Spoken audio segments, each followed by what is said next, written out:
and welcome to this unusual book launch. It is unusual in several ways.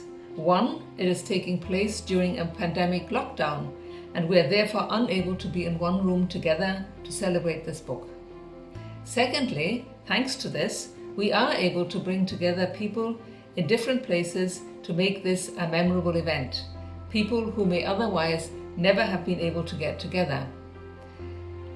My name is Jenny Farrell and I am here on behalf of the Liam and Tom O'Flaherty Society.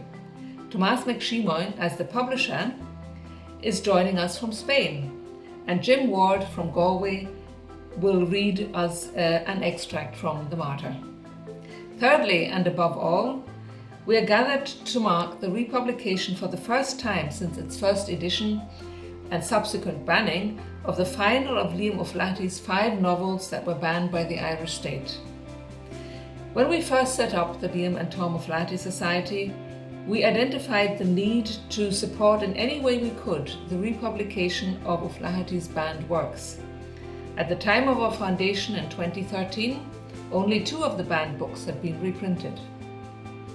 With this sensational republication of the Martyr, Nua Scialta publishers complete their epic task of restoring the 3 major O'Flaherty novels on the index of the Irish state.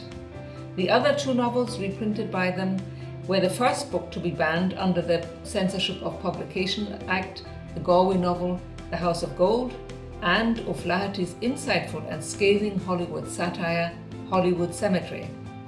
This publication makes available for the first time since the 1930s the entirety of Liam O'Flaherty's novelistic work and moves towards a restoration of a panorama of this author's work for a global audience. The Martyr gives O'Flaherty's take on the battle to control the country's destiny. The novel, written just 10 years after the Civil War, brings to life the nationwide Free State attack on the anti-treaty forces.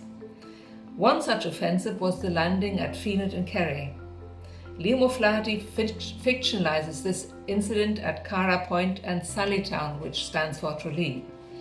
Events around the Free State troop landing and its sequel are seen through the eyes of Sallytown's defenders and its townspeople, clerical and lay. In the author's imaginative reconstruction, professional Free State troops face Sallytown's ill-trained, badly led and poorly equipped volunteer defenders. This band of revolutionaries includes women, although there is a large degree of stereotyping in these female characters, including the rather startling portrayal of Constance Markovich. Brian Crosby, Sallytown's ineffectual Republican leader, is also partly based on a historical character, that of Terence McSweeney. The Martyr provides a gripping contemporary account of events that defined Irish history. It contradicts revisionist presentations of those times and suggests that at a time when history is being removed from school curricula, one should read literature. O'Flaherty reminds us, as a contemporary of those times, of what the Civil War was all about. So without further ado, I would now like to ask Tomás McShimoyne, as the publisher, to say a few words. The Martyr is essential reading for all interested in contemporary Irish history. For the shots of the Civil War fought 100 years ago still reverberate throughout Ireland. Many still argue that they even marked the failure of the War of Independence. Once described as the country's most heavily censored author, Liam O'Flaherty's Irish Civil War novel, The Martyr, has now been made available for the first time in Ireland in over 80 years by Nua Scialta. An ex-Civil War combatant, O'Flaherty built on first-hand information and his own experience as soldier and guerrilla fighter to construct a picture of Sallytown, Aca, Tralee, County Kerry, and his people as they await the arrival of attacking Free State troops who have just landed from the sea. A graphic picture of the quiet town's defenders and its townspeople, lay and clerical, emerges as they grapple with the enormity of the emerging events and the inevitable horror that is about to unfold in their midst. Their discourses are enlivened by the participation of actual living personages in events described, such as a thinly veiled Constance Markovich. The culmination of the novel is reached in the debate between the Free State Army torturer, Major Tyson, and his prisoners, the Republican commander, in which Tyson emphasises that embracing martyrdom, far from being the hope for escape from one's colonised condition, simply replaces it with another form of slavery. The book can be obtained through Amazon globally. Fágan sé sin muid leis an túdim ná creidlí mo phláirte gur aide le cogan na saoirse, aiminí chrutalí na saoirse a bhaint amach, gur an ferraspóir le baint amach fós. Ag heasach díilteach dúdarás aglas daglas caisteach na héireann, Samarach an íireacht, nó íireacht ar bith a dhéanach muinte na héireann amachanse a fíor híorse a bhaint amach. Finally, I would like to ask Jim Ward to read for us an extract from the Martyr. They were climbing in at the back when a loud murmur passed over the crowded square like an angry wind. Everybody looked towards the church, whence the parish priest, Canon McElroy, had issued. He was a stout middle-aged man, with a white face and prominent upper teeth.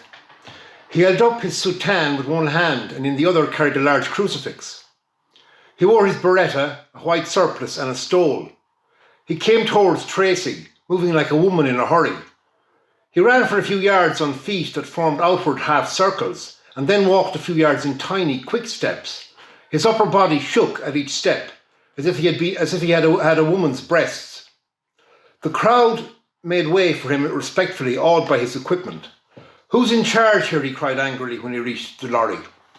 Tracy was just on the point of mounting into the front of the car beside Gunnar Regan, who was driving. He had one foot on the step and he had paused to wipe the perspiration from his forehead. His light gold hair, all curly on his ram-like brow, shone in the brilliant sunlight, a bright crown above his pale, cruel face. "I'm in charge here," he drawled. The priest stood panting, looking all round him in a queer manner, as if he had forgotten what he had to say, exactly like an angry woman who has such a load of vituperation on her tongue that she becomes speechless, unable to detach a single insult from the ravelled heap.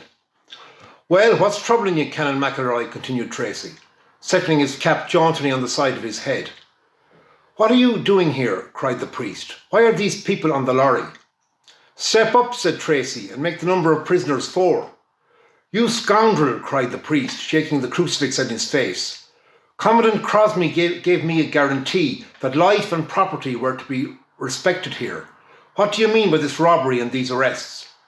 "The Commandant changed his mind since then," drawled Tracy. "You mean you're going to plunder the town, or worse? I won't let you do it, though." Again he shook the crucifix violently. "I'll put a curse on you and on any man that stirs to do your bidding." "Is that so?" said Tracy, taking his foot off the step and moving towards the priest. "Take it easy, Canon McElroy, or you might get hurt." His face looked cruel. The priest wavered a little before the expressionist stare of those pale blue eyes. However, he squared himself and stood on widespread legs, holding up the crucifix. "You dare threaten the sacred body of a priest," he cried. "You murderer, you atheist, you Bolshevik. You dare threaten me, do you? I'll excommunicate you by bell, book and candlelight, you and every man that helps you. Do you hear that, men?" He turned to the armed volunteers. "Sure, they're tired hearing you excommunicate them from the altar," said Tracy with a smile. "Now move on, Canon McElroy. Don't cause any unnecessary trouble. If you have a complaint to make, go down to the barracks and make it of the Commandant. I'm only carrying out his orders." "I'll take no orders from you," cried the priest. Then he addressed the volunteers. "Young men, you've been led astray." "By you and your likes," said Tracy. "Let me speak," shouted the priest. "This is not the time or the place," said Tracy. "These men are on duty. Speak from your altar and speak about religion. This is none of your business. The people of Ireland defended their priests when there was £5 for a priest's head. The only thanks they get now for what they did in the past is for the priests become tyrants over them, in the pay of the foreign enemy and of everyone at home that robs the poor." Suddenly the priest held up the crucifix before the soldiers and cried out in a loud voice, "Here is Christ the King. There stands the enemy of Christ the King. Choose now between them before it's too late." There was dead silence for a few moments. Some of the volunteers, including Reardon the quartermaster, stood with hanging heads, obviously ill at ease and afraid of the crucifix. Yet they were still more afraid of Tracy's cruel eyes, and they were drawn by his magnetism. "Do you have your answer, Canon McElroy?" said Tracy. "Move out of the way. Drive on, gunner." "Speak up, men," cried the priest, shaking the crucifix. There was a sudden rasping jerk as the lorry was put into gear.